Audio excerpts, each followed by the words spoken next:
Surfski marathon anywhere in the world. The favourite, Oscar Chalupsky. It's really good conditions. It makes a big difference. I mean, it's definitely going to be about an hour shorter than what we expected. So I expect about 4 hours, 40 hours, 45 minutes, and these conditions actually makes it fun. Even though it feels a bit grim for spectators, it's fun for us. This wind's taken away a lot of the nerves, I think, because it should make the time quite a lot shorter today, which is going to be great. It's what we all want. So it's a dream come true. Let's hope it holds. So ahead of these paddlers, 244 kilometres. The race is held over 4 days. They do 8 separate legs, 2 legs a day. Each leg is broken up by a checkpoint when they actually have to come back onto the beach before re-entering the water. First man to the first checkpoint at Sunday's River, Oscar Chalupsky.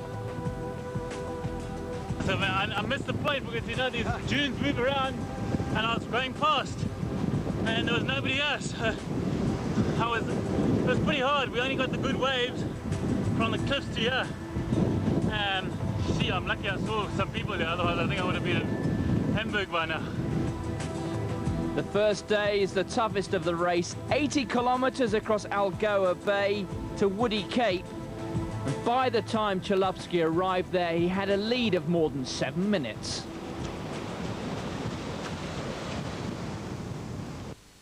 Day 2, Woody Cape to Port Alfred. Paul Morer in second, 23 minutes adrift. And in comparison with the first day, well, it's barely half the distance. But the water's already getting choppy.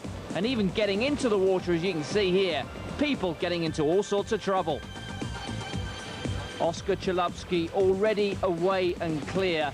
He's the greatest ever Surfski Lifesaver Ironman champion South Africa has ever produced. He's the 8 times world paddle ski champion as well.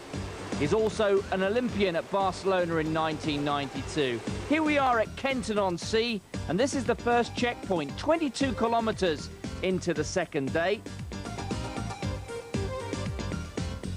And here we can see Gary Buckleyan and Rob Welsh. They're leading the doubles competition ahead of Simon Dark and James Mangold. They've got a lead of about 2.5 minutes at this point.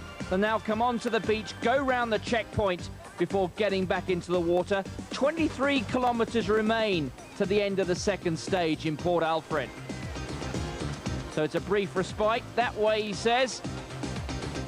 The water's looking pretty calm at the moment, but believe me, as we get closer to the finish in East London, the weather's going to get worse and the waves even higher.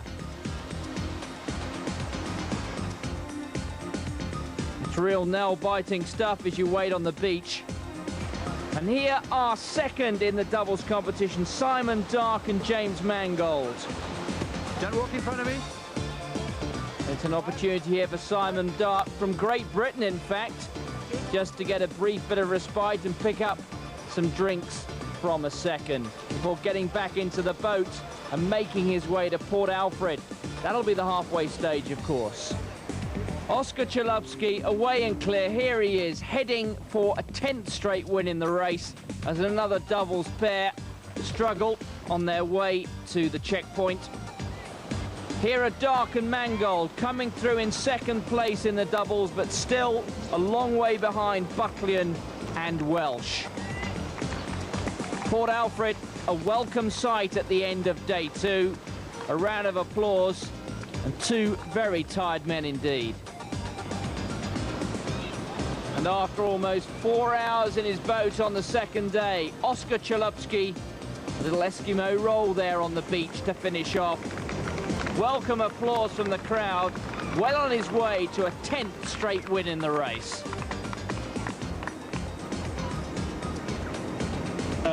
Wasn't as favourable as yesterday, but it was in the right direction, so it wasn't too hard.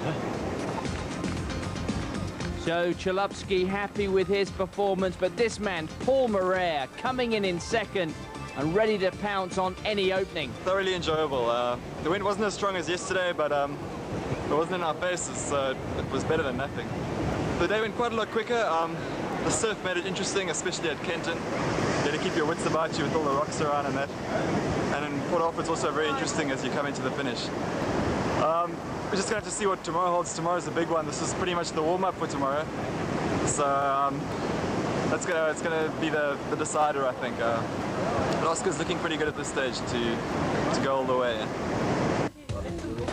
The start of the vital day 3. Port Alfred to Hamburg, 68 kilometres, and with a checkpoint at Fish River after 25. The weather conditions that greet them are far from perfect. And here we have our first view in the mixed doubles competition. At the front of the boat, that's Alistair Fraser, at the back, Janet Earl. As the crowds gather at the checkpoint after 25 kilometres. Here we are at Fish River. And here we have a casualty. Wayne Oosthuizen bails, overwhelmed by breathing problems and stings by blue bottles. The start of the final day, and gale force easterly headwinds have forced a change in the route. It's no longer Hamburg to Orient Beach. It's now going to be Sinster West to the harbour at East London. But there weren't too many dramatic turns on the final day. Gary Butlin and Rob Welsh coming in to win the doubles. And here, for the 10th straight time, the winner, Oscar Surfski. Second in the doubles, James Mangold, and this man, Simon Dark.